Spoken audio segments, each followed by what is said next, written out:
స్తోత్రం హల్లెలూయా. ప్రవచనం మీద నమ్మకం లేనప్పుడు, దర్శనం మీద నమ్మకం లేనప్పుడు, కళల మీద నమ్మకం లేనప్పుడు, దేవుని వాక్యం మీద నీకు ఆసక్తి లేనప్పుడు, దేవుని సన్నిధి నుంచి నేను పేరు పెట్టి పిలిచిన ప్రతి పర్యాయము నీవు ఆశించిన రీతిగా నీ చెవులకు ఇంపుగా మారకపోతే ఆ పిలుపును నువ్వు నిర్లక్ష్యం చేస్తున్నావేమో. కానీ నీ జీవిత దినాల్లో ఒక్క పర్యాయమైనా దేవుని చేత నా కుమార్తె ఫలానా, నా కుమారుడు ఫలానా నువ్వు పిలిపించుకోకపోతే నువ్వు ఎంత భక్తి చేసినా, దేవునికి ఎన్ని కానుకలు ఇచ్చినా, నువ్వు ఎంత త్యాగం చేసినా, ఎంతగా దేవుని పనిలో నువ్వు భుజాల మీద మోసినా నీ ఫలితం వలన దేవునికి మాత్రం ఉపయోగం లేదు. దేవుని స్తోత్రం హల్లెలూయా. గట్టిగా స్తోత్రం చెప్పండి హల్లెలూయా. నీ దేవుని చేత నువ్వు పేరు పెట్టి పిలువబడేలా భక్తి చేయి.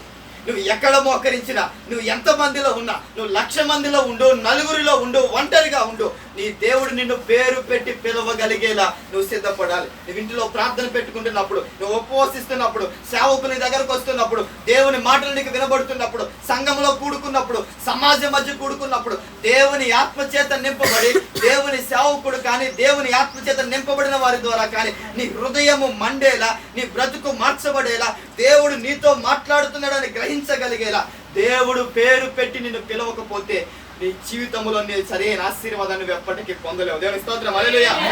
అబ్రహాము విగ్రహారాధికుడై ఉన్నప్పుడు, అబ్రహాము దేవుడు అంటే తెలియనప్పుడు, అబ్రహాము విగ్రహాలనే దేవునిగా కొలుస్తూ ఉన్నప్పుడు, జీవము కలిగిన దేవుడు, సర్వశక్తిమంతుడు, ఉన్నవాడు ఉన్నానని చెప్పగలిగిన వాడు ఒకడైన సర్వశక్తిమంతు దేవుడు అబ్రహామును పేరు పెట్టి పిలిచాడు. నీ దేశాన్ని విడువు, నీ జనాంగాన్ని విడువు, నీ ప్రజలను విడువు, తిరిగి రమ్మన్నప్పుడు అబ్రహాము దేవుని పిలుపుని విని అబ్రహాము ప్రజలందరిని విడిచి వచ్చాడు.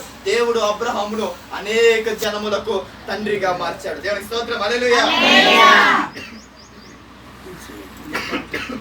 శ్రేష్టమైన దేశానికి ఆ అధికారిగా మార్చాడు. దేవుని వాక్యం ఏంటంటే, దేవుని బిడ్డ, నీ దేవుడు నిన్ను పేరు పెట్టి పిలిస్తే, నీ దేవుని చేత పేరు పెట్టి పిలువబడగలిగితే నీ జీవితాన్ని మారుస్తాడు, నీ సంతతిని ఆశీర్వదిస్తాడు, నీ ప్రజలను బలపరుస్తాడు, నీ కుటుంబాలను కడతాడు, నీ బ్రతుకులు మారుస్తాడు. నువ్వు ఒంటరిదానం అవ్వచ్చు, నీకు తోడు లేకపోవచ్చు, నీ కుటుంబం మోడిబారిపోవచ్చు. అబ్రహాము జీవితంలో వంశము లేదు, అబ్రహాము కుటుంబంలో సంతానం లేదు, అబ్రహాము తర్వాత ఇంకే అనుభవం అబ్రహాములో లేదు.